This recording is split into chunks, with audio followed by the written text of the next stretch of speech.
Para lang po ito sa mga tao ba na mga kampante lang po dito sa mundo, no? Hindi po nila alam na yung tinitirhan po nila ay delikado na pala.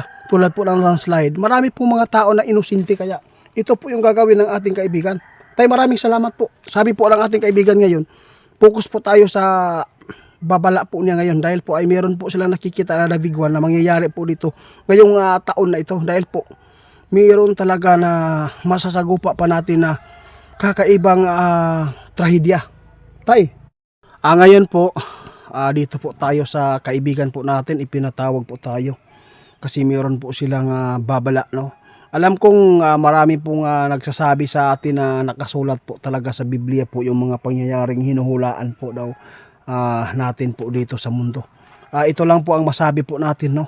Ang ating kaibigan si Tatay Syoto, ipinatawag po tayo. Kung ano man po ang kanila ang gustong ipaabot sa lahat po ng makapanood dito, yun lang po talaga ang sinusunod po namin.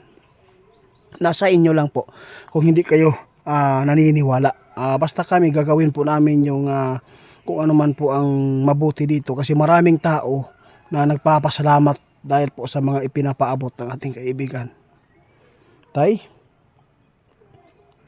ano po ba talaga yung ipapaabot po ninyo ngayon sa mga tao, dahil po ay napakaraming mga tao na nagsasabi din sa atin na nakasulat, di ba? O, totoo po yan, nakasulat yan sa Biblia, kaya nagkatotoo, no? Kasi mayroon pong mga hinuhulaan po ng mga kaibigan po natin na hindi po talaga nakabase po doon sa Bible, no? Yung nakikita po nila. Yung ginagawa po namin dito, guys, no, ipaliwanag lang namin kasi marami pong nag-react. Kasi po yung hula po namin daw ay kinukuha daw sa Bible. Sa totoo lang, hindi po namin kinukuha kasi po hindi naman ako nagbabasa ng Biblia, no? Hindi po. Kaya si tatay lang po ang magpaliwanag sa inyo kung bakit po nila to ginagawa. Tay? Focus po daw tayo, guys, sa kalamidad ngayon, 2025. Mangyayari po talaga yung the big one. Ito po ang paghandaan po ng lahat, no? Babala lang po ito para po yung mga tao na walang idea dito sa mundo kung paano maiwasan po ang trahedya, no? Pwede po natin ipaabot kung saan pong mga area ang delikado, tulad po ng mga landslide po ngayon at saka yung maglilindol, no? At saka sa mga bagyo at tinatamaan po ng baha. Tay, sige po, kung ano man po ang gusto po nyong ipaabot lang natin po, kung nasa kanila lang po talaga kung maniniwala po sila o hindi.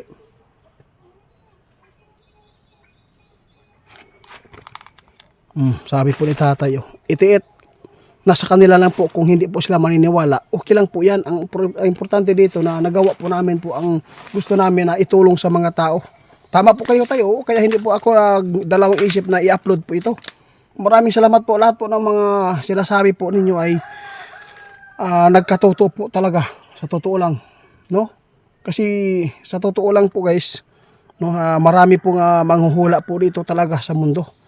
Yung iba ay nagsasabi din na ibinabase po daw namin sa Biblia. Yun po talaga ang sinasabi na nakasulat. Oo, marami po talaga ang nakasulat dyan, no, nagkatotoo. Pero yung mga sinasabi ng ating kaibigan po, para po ito sa mga tao na kampante lang po dito sa mundo, no? Walang iniisip ba na mayroong mga pangyayari po na hindi po nila inaasahan. Kaya kung makapanood sila, at least meron silang mga idea at nabigyan po natin ng mga babala, di ba, kaibigan? O, sa lahat po ng tigbasa diya o Biblia, ito lang ang masabi ni tatay.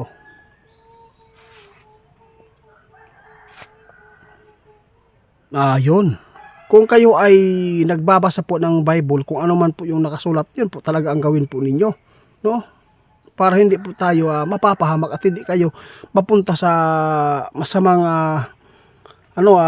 gawain. Yun po, maganda po talaga yan. Pero kung sasabihin po ninyo na nakasulat yung mga hinuhulaan po ng kaibigan po natin, para lang po ito sa mga tao ba na mga kampante lang po dito sa mundo, no? Hindi po nila alam na yung tinitirhan po nila ay delikado na pala, tulad po ng landslide. Marami po mga tao na inosente, kaya ito po yung gagawin ng ating kaibigan. Tay, maraming salamat po. Sabi po ng ating kaibigan ngayon, focus po tayo sa babala po niya ngayon dahil po ay meron po silang nakikita na nabiguan na mangyayari po dito ngayong taon na ito dahil po meron talaga na masasagupa pa natin na kakaibang trahedya. Tay,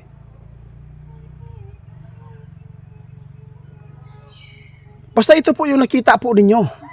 Kaya ito po yung ipinapaabot po nila sa inyo guys, no? Ang nakikita po ni tatay dito, no? Hihintay lang po natin kasi hindi pa natin na naranasan po yung pinakamalakas po na lindol dito sa atin. Ang delikado po dito guys, kapag ang lindol ay magkakaroon po ito, yung tsunami po ay hindi pa nangyari po at nagkatotoo po dito sa atin, no?